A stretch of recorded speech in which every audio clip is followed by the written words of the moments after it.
Şuna güçlü parça diyenler şu. Yatira mı ne? Kapıyı kalk görür, turar eder.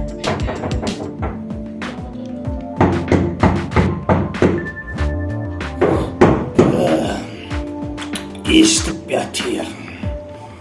Eli verin.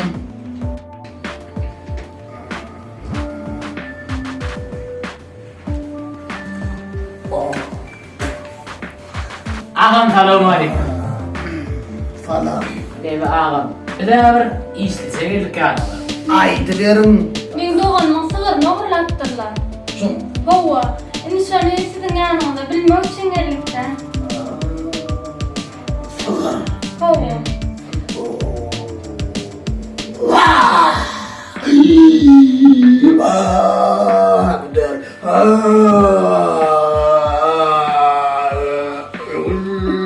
Güzel.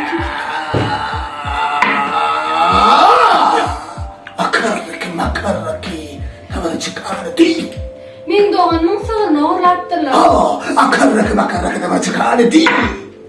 Ağam men sırrını oğurlarını düşünüyorum. Öy. Makarraki hemen çıkar değil. Men doğanman sığırını oğurlattırlar. Son sizin yanında bilmek için geldik. Makarraki hemen çıkar değil. Şu öz diline cevap vereyim olmasa. Şeyle var benim bilmedim edemem. Cevap ver konu. Bitti cagarla karga gani doğanman sığır gitti. Doğanın sığırı. Doğanın sığırı bak. Doğanın. Hova doğanım. Çok sığırı. Hova şunku gitti.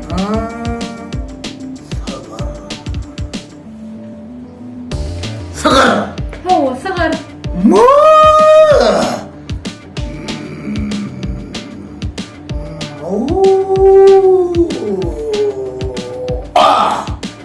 Sizin sığırınızın 2 saat şahı 4 ayağı olmalı. Doğru mu? Doğru hova. Dağım sağırdı 2 şah bilen 4 ayak bolurdu. Hova.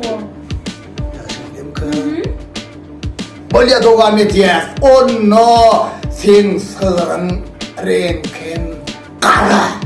Doğru. Sarı. Kara. Sarı.